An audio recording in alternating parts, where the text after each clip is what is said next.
What's up, guys?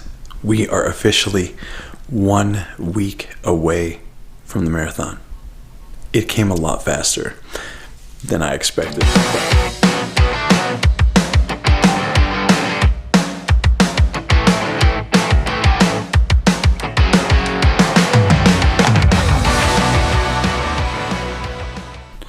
I hadn't done a vlog in just a little over a week, but the training had proceeded. Had to take a little bit of a deload, had some swelling in my knees, but today is going to be my last longer run. It's close to a half, like 12.5 miles with some intervals built in, and then it's really straight taper. We've been tapering over the last week. We'll taper one more week, even more, and we'll hit the ground running. But I wanted to show you today. It's about 5 o'clock. I'm not gonna run until a little bit after 7, trying to simulate what'll happen next week. And this is my pre-race breakfast and routine. So I'm gonna have 2 pieces of toast with some peanut butter and banana, some water, and then I will also have a coffee here in the next 20 minutes or so. So I'll have this for pre-race fuel. I will have a gel pack right before I start to run, and then of course about every 45 minutes I'll be staying on top of having another gel pack, and then towards the latter part of the race the gel pack will include caffeine. So just practicing the process now because it's all so very new for me, and I'll catch back up with you guys when it's about time to 3, 2, 1 and run. All right, guys, it is a beautiful morning. I have been fueled. I coffeed up. Now I'm finishing my concoction here of Reburst, which gives me electrolytes, essential amino acids, and then I've got roughly 300 milligrams of electrolytes in there with sodium and potassium. So I'm gonna be fueled up for this run. It's kind of a walkthrough of how I'll prep next week. And this is a slow 12 with 6 20-second bursts where I'm mimicking something more of like a 5K or a little faster. So 5K speed or a little faster, 6 times 20. Throw it in whenever I want conveniently. And yeah, I think it should be a great session. I'm excited. It's a beautiful morning. The sun has just risen, just enough light so I don't need the headlamp, but very productive, not too cold. I told you guys last week I had to throw some audibles. And so after my last 21-mile day, I did a 12 plus a 9-mile faster run in the PM, and had some knee inflammation. Knees were sore, but felt like I got the brunt load of the work done that I needed to. So earlier in the week, I've been doing bike ergs, I've been doing rowing intervals, I've been doing things to meet like the work capacity standards in regards to my heart rate for a particular amount of time. So if it was like 90 minutes of a run, close to the equivalent of, I would do that on the erg. One day I needed to do like a 5-mile recovery run. I wanted to skip that. Instead, I did like a 45-minute bike erg at a zone 2 pace. So I'm doing things to keep my conditioning up, but also keep the running volume down so that I feel better for when it's go time next week. So hopefully it pays off. I'm trying to apply some things that I know when I'm feeling banged up help me from the sport of fitness and all things CrossFit. But here we go. We're going to attack this run. I will debrief you when I return.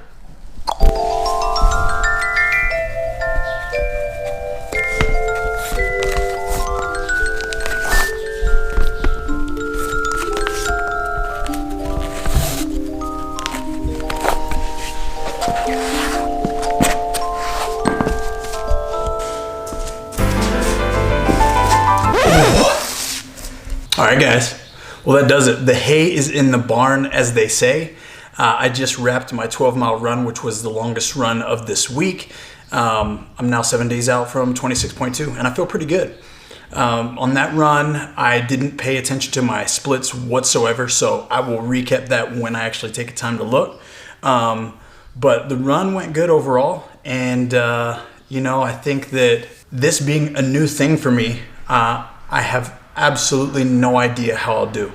And I say that because I've done a 19-mile run straight through on a pretty rainy and humid day, which was pretty nasty. I was able to sustain a pretty good pace, but it was on a flat course.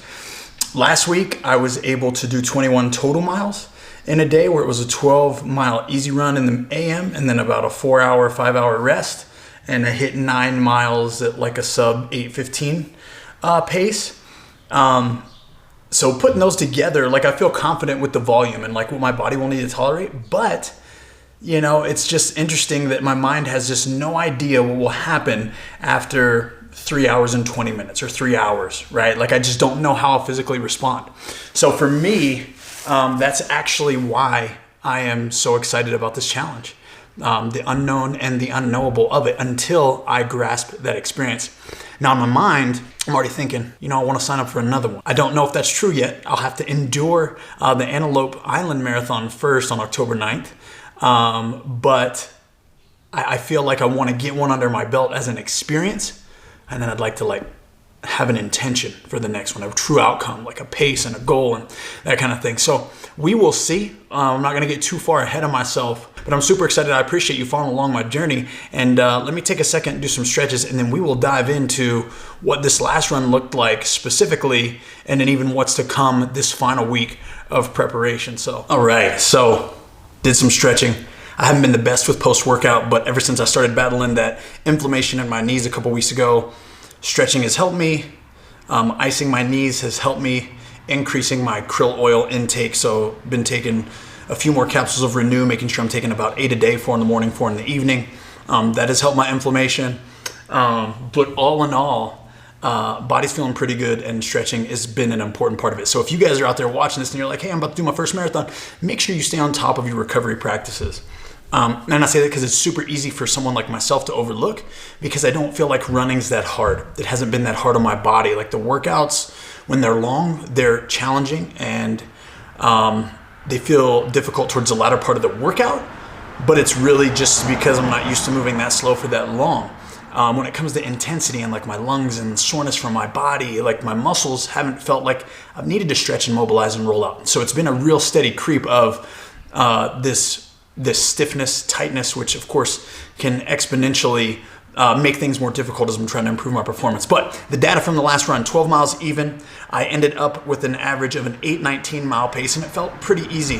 My average heart rate was about 144, and it looks like my mile splits were relatively consistent, but they opened up. I went 8:25 on the opener, clearly warming up, 8:23, then 8:26, 8:24, 8:25, 8:18, 8:14, 8:17, 8:13, got down into an 8:09 for mile 10. Couldn't even tell you what happened there, even where I was, so I'm not really sure what the drop was there. I didn't notice like a spike in my heart rate even with the data here, so it's pretty interesting. Maybe I was a little bit on a slope there. 8:19 for the next mile, and then 8:21 for the final. All in all, I'm really pleased with it. Again, my average heart rate was 145, and in my maximum heart rate. Now remember, this run wasn't just a straight steady state run. This was prescribed as 12 miles with 6 pickups. So it was 20-second intervals where I actually picked up and ran a little faster than like a 5K pace. So my top speed was 9.5 miles per hour at some points. So I couldn't even tell you exactly what kind of mile split that is, but it's getting up there towards a pretty fast mile. So to do that and pick up and then try to gradually bring my heart rate back down was the point of that. I noticed that the pickups later in the run, so for mile like 8, and I think I did another one at like mile 9.5. So I didn't do any pickups the last 2 miles, but the latter ones, the latter 5 and 6 pickup runs were like, it took me longer to get my heart rate back down than the earlier ones, which makes complete sense. My body was reaching a general more state of fatigue. But for me to visualize and say that this is not quite even the halfway mark of a run, I'd feel relatively pretty good, especially knowing that I'll taper a little bit more aggressively this week.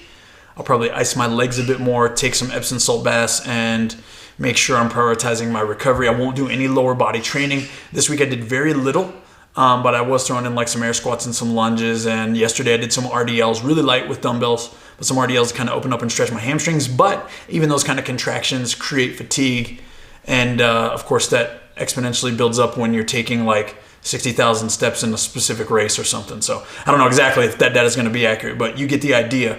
All in all, super pumped, super excited, feeling pretty darn good about where I'm at and what this journey has been like.